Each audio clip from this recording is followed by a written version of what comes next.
Good evening.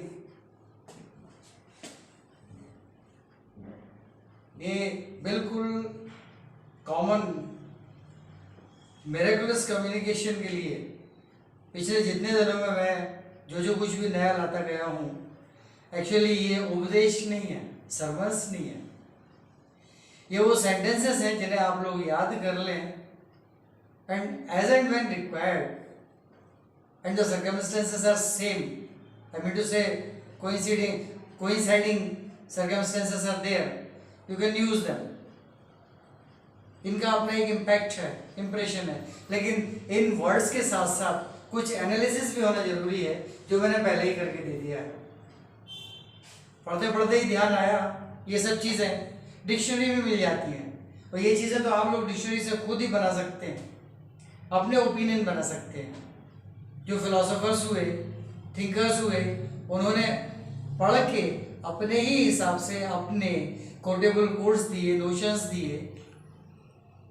जैसे एक बार पुराने वीडियो में बताया था, ये डॉक्टर एपीजे अब्दुल कलाम ने life equal to half happy and half sad, वो पूरा का पूरा मैथमेटिकल इक्वेशन दिया था। ऐसा ही ये है, ये तो मैंने खुद ही निकाला है। Don't be timid but don't be over bold. Timid and bold, these two words are antonymous, एक दूसरे के विपरीत अर्थी होते हैं। ये टिमिड यानी संकोची और बोल्ड यानी उत्साही या आगे बढ़ने वाला, यानी जिसको कहेंगे निडर। बोल्ड यानी निडर, एग्रेसिव होता है हमेशा, लेकिन एग्रेसिव वो नहीं हो पाता उतना, बोल्ड उतना एग्रेसिव नहीं होता, उसको प्रॉज एंड कॉन्स भी पता होते हैं, जितना कि ओवर बोल्ड एग्रेसिव होता है। और एग्रेसिव इन कॉन्सिक्वेंटली एग्रेसिव होने के साथ साथ वो रिग्रेसिव हो जाता है। पहले एग्रेसिव होता है क्योंकि बोल्ड है, ओवर बोल्ड होगा, अति उत्साही हो जाएगा तो नेगेटिव साइड पर चला जाएगा, रिग्रेशन में चला जाएगा। इसको कहते हैं हिंदी में प्रतिगामी, डिक्शनरी में देखा था मैंने, प्रतिगामी। प्रोग्रेसिव तो अग्रगामी होता है, रिग्रेसिव पीछे जाने वाला प्रतिगामी होता है। ओवर बोल्डनेस हमेशा आदमी को पीछे ले जाती है, इसीलिए कहा गया अति किसी भी चीज की बुरी होती है।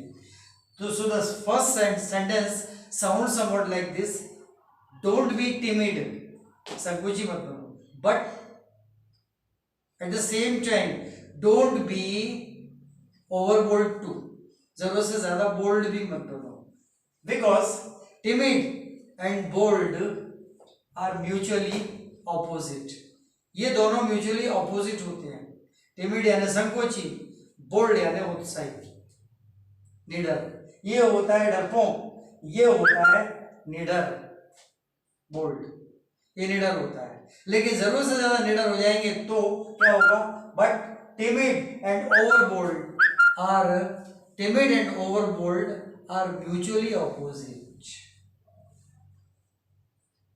म्यूचुअली ऑपोजिट, एक दूसरे के ऑपोजिट होते हैं, लेकिन रिजल्ट उनका दोनों का सेम होता है, म्यूचुअली सेम होते हैं।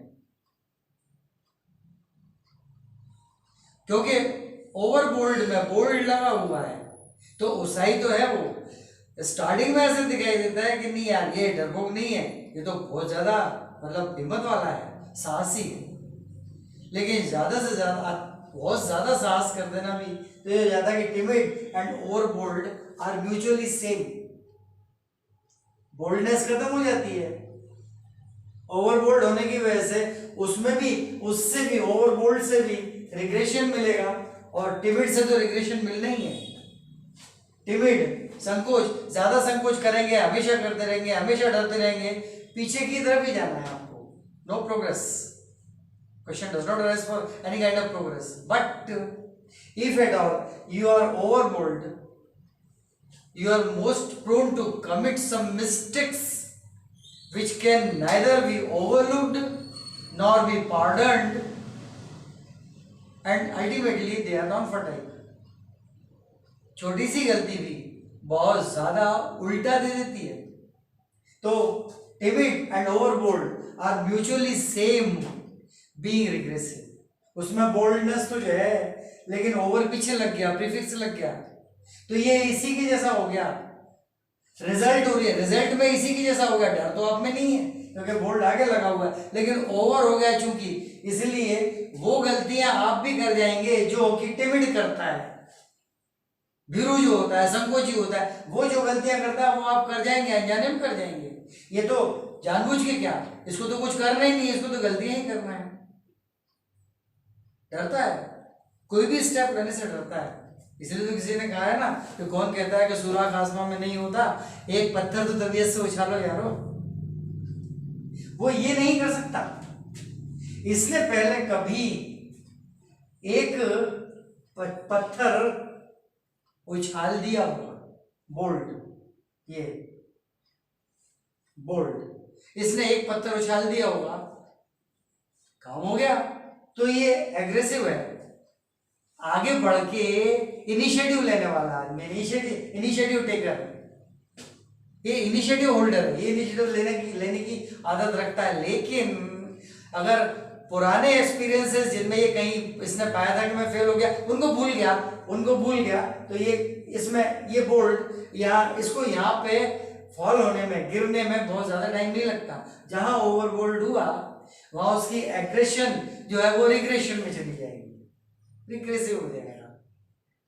देखने से लगता है ऐसा कि नहीं भाई ओवरबोल्ड होना भी जरूरी है, नहीं है। ओवर किसी भी चीज में नहीं होना है, ओवर कॉन्फिडेंट नहीं होना है, ओवरस्टूड नहीं होना है, तो अंडरस्टूड भी नहीं होना है।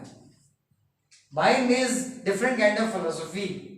Throughout my life I have practised it that standing should be neither under nor over. लोग कहते थे कि हम दोनों के बीच में काफी अच्छी अंडरस्टैंडिंग है, अंडरस्टैंडिंग होना ही नहीं चाहिए, proper standing has to be neither under nor over, it has to be properly placed standing along with the subject or along with the feelings or along with the style of working, whatever it is, but standing has to be neither under nor over, it has to be properly positioned on, सही होना चाहिए। इसलिए timid and overbold are mutually same being regressive।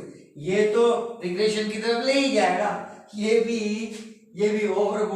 ओवरबोल्डनेस ये भी regression की तरफ ही जाता है। टिमिड भी रिग्रेशन पे जा रहा है, ओवरबोल्ड भी अपने आप को जाने अनजाने रिग्रेशन की तरफ ले जा रहा है। कभी ब्लाइंड खेल जाते हैं, ओवरबोल्ड जो है ब्लाइंड खेल जाते हैं, ठीक है देखेंगे यार जो देखा जाएगा, संभाल लेंगे, लेकिन बाद में नहीं संभाल पाते। So let me repeat at last this little kind of philosophy: don't be timid but don't be overbold too, because timid and bold are mutually opposite। ये दो एक दूसरे के अपोजिट होते हैं, ये तो माइनस में ले जा रहा है, ये बोल्ड प्लस में ले जाता है। Timid and bold are mutually opposite. यहाँ तो ठीक है, ये नहीं है तो ये है, ठीक है, लेकिन timid and over bold are mutually same, दोनों एक ही जैसे होते हैं। बीइंग रिग्रेसिव, दोनों ही रिग्रेसिव होते हैं, पीछे की तरफ ले जाने वाले। तो टिमिड एक्चुअली रिग्रेसिव होता है और बोल्ड ये एक्चुअली एग्रेसिव होता है। बस इसमें ओवर नहीं लगना चाहिए, दैट्स ऑल।